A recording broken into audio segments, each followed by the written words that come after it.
Bom dia, pessoal, boa tarde, boa noite, né, para quem assiste de noite os vídeos. Começando o ano civil de 2021, mas a gente ainda está no ano letivo de 2020, né? Enfim, coisas dessa temporada maluca que a gente está vivendo.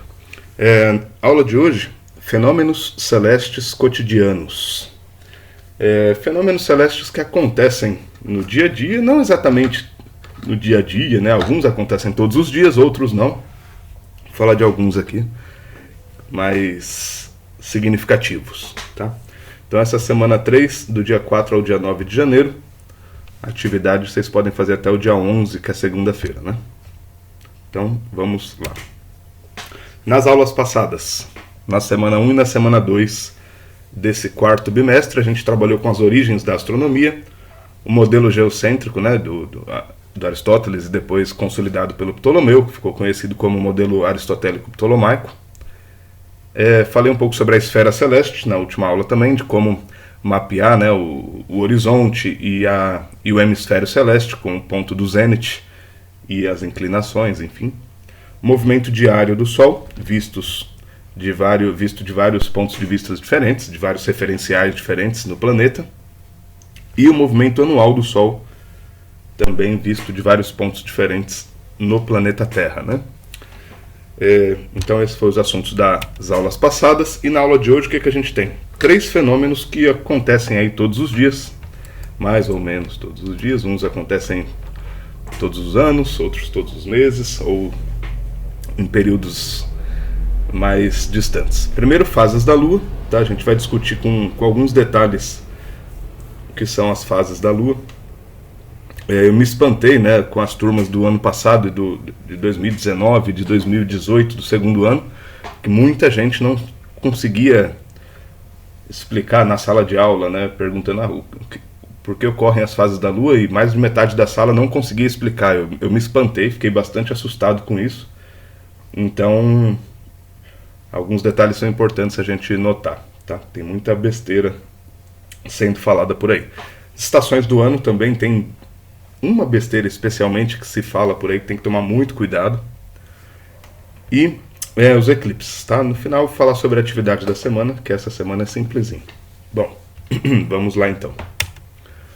Fases da Lua. A gente separei algumas imagens para ilustrar inicialmente, né? Então, por exemplo, essa imagem publicada lá no Astronomy Picture of the Day, o APOD, 10 de março de 2018, as fases da Lua. Então tem a Lua aqui praticamente não visível, né? Só uma casquinha, que é a Lua nova. Aí ela começa a crescer. Quando chega aqui na metade, tá a Lua crescente, né? Continua crescendo. Lua cheia. Aqui está nessa lua cheia vermelha, que bonita. Depois ela começa a minguar e vai ficando lua minguante até quando está metade aqui, né? Da parte visível, então lua minguante. E vai minguando até ficar nova de novo, né? Enfim, esse período aqui a gente já conversou lá um tempo atrás, na primeira aula. Esse tempo que leva para ela sair de lua nova, que a gente não enxerga, até começar a ver uma casquinha, depois ficar cheia e voltar para a casquinha, dá ali entre 28 e 29 dias, né? Outra imagem bonita aqui também, lá do APOD, de 10 de julho de 2016. O nome dessa imagem é A Lua Encontra Júpiter. Então você tem aqui a Lua com uma casquinha, uma Lua minguante para o hemisfério norte, a gente vai falar já disso, né? Então a Lua está minguando aqui no hemisfério norte, e o fotógrafo aqui capturou bem quando ela tinha um alinhamento, quase alinhamento com Júpiter. E aqui dá pra gente ver as 4 luas de Júpiter, as 4 maiores luas de Júpiter, né? Júpiter deve ter umas 30 luas. Essas aqui são as 4 maiores que foram descobertas pelo Galileu lá há 300 anos atrás. Quase 400. Então, essas 4 luas aqui, elas são luas do planeta Júpiter, ficam girando em volta dele, assim como a nossa lua aqui fica girando em volta da gente, né? Quando Galileu conseguiu enxergar isso e ver que cada dia que passava essas luas ficavam girando ao redor de Júpiter, foi uma grande revolução para a interpretação dos céus. Uma pergunta, cadê o Sol? Dá pra gente ter ideia de onde está o Sol aqui? Então isso é uma coisa bastante óbvia, tá? Isso não pode ter dúvidas dessa questão. Se a parte da Lua iluminada é essa aqui, o Sol vai estar na direção aqui sudoeste, né? Tudo bem? Então é só pensar que se a parte iluminada está para cá, o Sol se pôs naquela direção, porque aqui já está de noite, né? Então o Sol se pôs naquela direção. O oeste está para lá. Dá para a gente mapear aqui mais ou menos como está o horizonte, né? Outro detalhe interessante, essa foto muito bonita também de 2012 lá do Apod também, superlua versus microlua. A órbita da Lua ao redor da Terra, ela não é uma circunferência perfeita. Ela tem... Eu sempre confundo circunferência com círculo, não é um círculo, né? Não é um círculo perfeito, ela é uma elipse. Aí tem que perguntar pro Hertz, né? Círculo ou circunferência. Um tem área, o outro não tem área, né? Um é só a bordinha e o outro tem a área, né? É um disco. Enfim, deixa pra lá. Mas a órbita da Lua ao redor da Terra, ela não é um círculo perfeito, ela é uma elipse, então tem época, ela é um pouco achatada, tem época que a Lua está mais próxima da Terra, tem época que ela está mais distante da Terra. Isso ocorre todos em períodos, por exemplo aqui, o dia que ela estava mais próxima era 5 de maio, em 2012, e em 28 de novembro foi o dia que ela estava mais distante. Então visualmente, quando a gente tira a foto e compara aqui uma do lado da outra, aí dá pra ver uma diferença aqui razoável, né? No céu é muito difícil ver, né? Com o olho nu, assim, olhando para o céu, até porque depois do mês 5 até o mês 11, 6 meses depois, ela vai mudando pouquinho em pouquinho, cada dia um grauzinho aqui, diminuindo e aumentando, porque está mais próximo e mais distante. É bom lembrar, porque vai que alguém pensa que a Lua está diminuindo ou aumentando, né? Está encolhendo. Não é isso, né? Só uma questão de perspectiva. E no céu a gente quase não nota, mas quando compara assim, tem uma diferençazinha de quando ela está mais próxima ou mais distante da Terra, né? Tudo bem. Então, enfim, aqui a Lua cheia, né? Todinha visível. O lado visível da Lua está inteirinho pra gente aqui, bem bonito. E aí, como que a gente explica então as fases da Lua para evitar qualquer problema rapidamente, né? O Aristarco, 280 a.C., então faz aí 1.300 anos, 2.300 anos, desculpa. Ele vai explicar o fenômeno das fases da Lua da seguinte forma. Bom, a Lua reflete a luz do Sol, então reflexo da luz solar.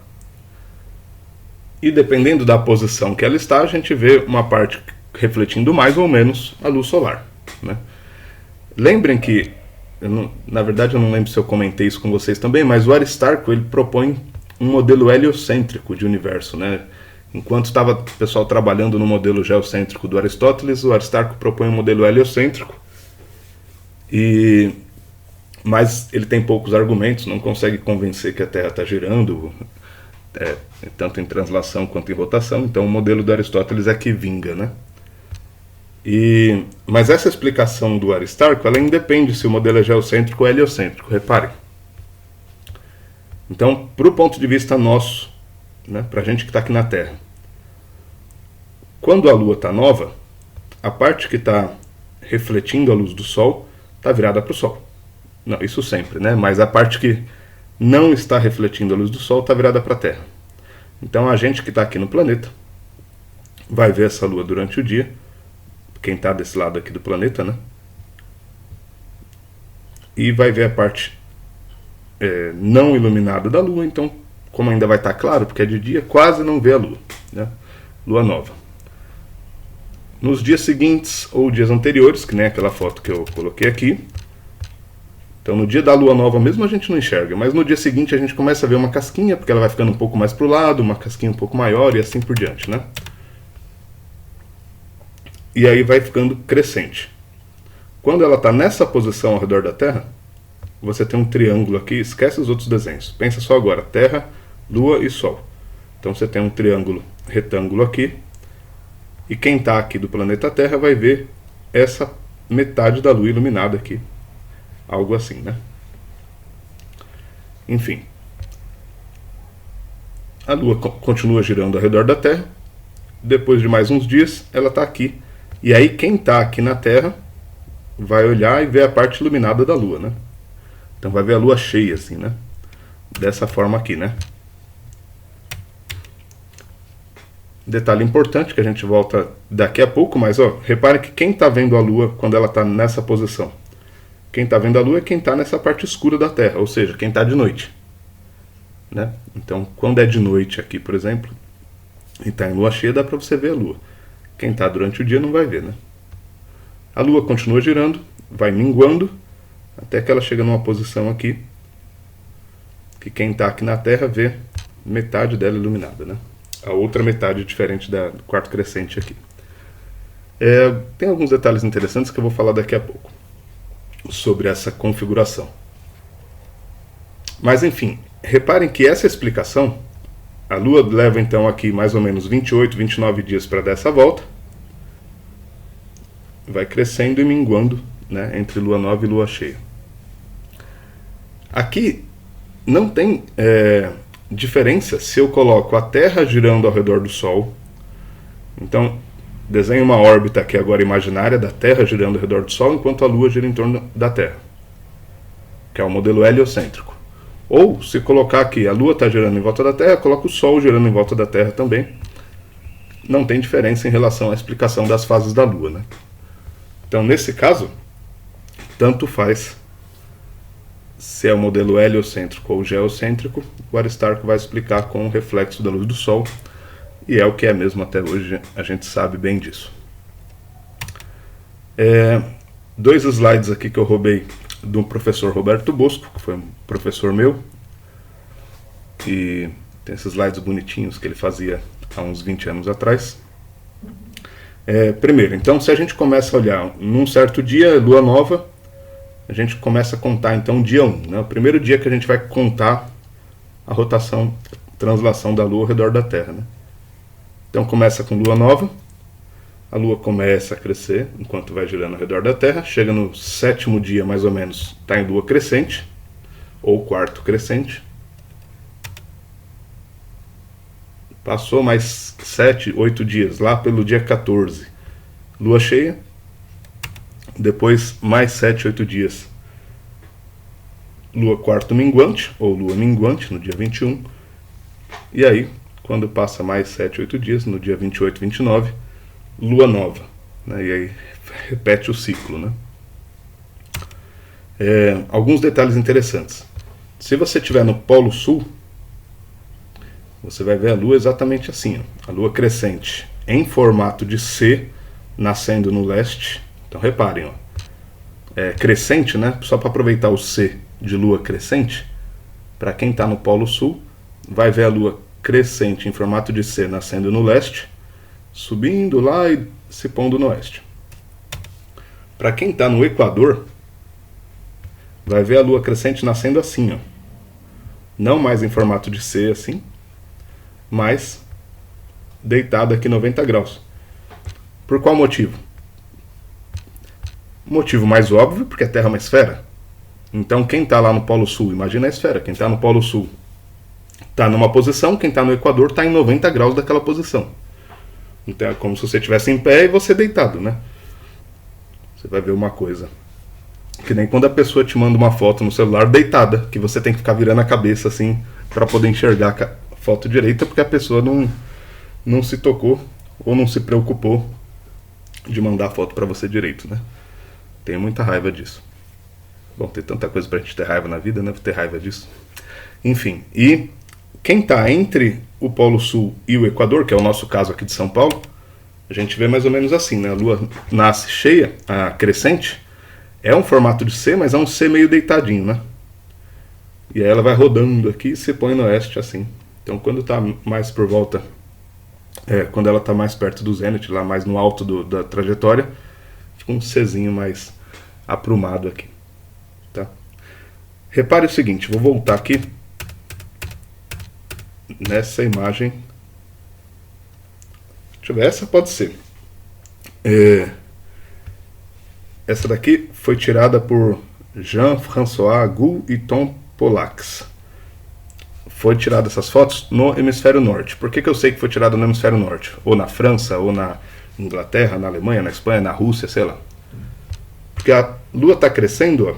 E qual o formato da Lua cheia, da Lua crescente aqui? Não é formato de letra C, né? Formato de letra C é a Lua minguante. Certo? Porque no hemisfério norte, a Lua crescente fica em formato de letra D. E a Lua minguante em formato de letra C, né? Aqui também. Aqui a Lua está minguando em formato de letra C, porque a foto é do hemisfério norte também. Certo? Repare nessa outra foto. De onde que eu tirei essa foto? Está aqui, ó, na fonte. É de uma escola de Portugal. Em Portugal, a Lua crescente tem formato de D, porque está no hemisfério norte. E a Lua minguante que tem formato de C. Agora, a gente que está no hemisfério sul, a gente vai ver assim, crescente em formato de C.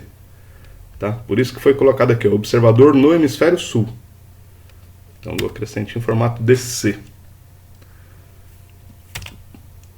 Como aqui, tá? No Polo Sul ou no hemisfério sul. Então, Lua crescente em formato de C. Um detalhe importante. Estão vendo que essa foto da superlua dia 5/5 e a da microlua dia 28/11 tem a mesma aparência?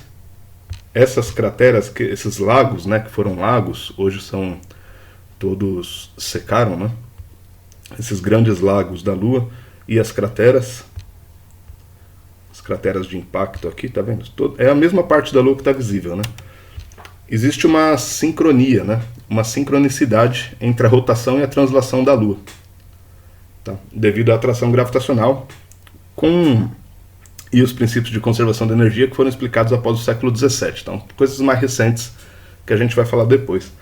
Mas é importante porque, enquanto a Lua dá uma volta aqui, pode ser essa imagem aqui, deixa eu ver.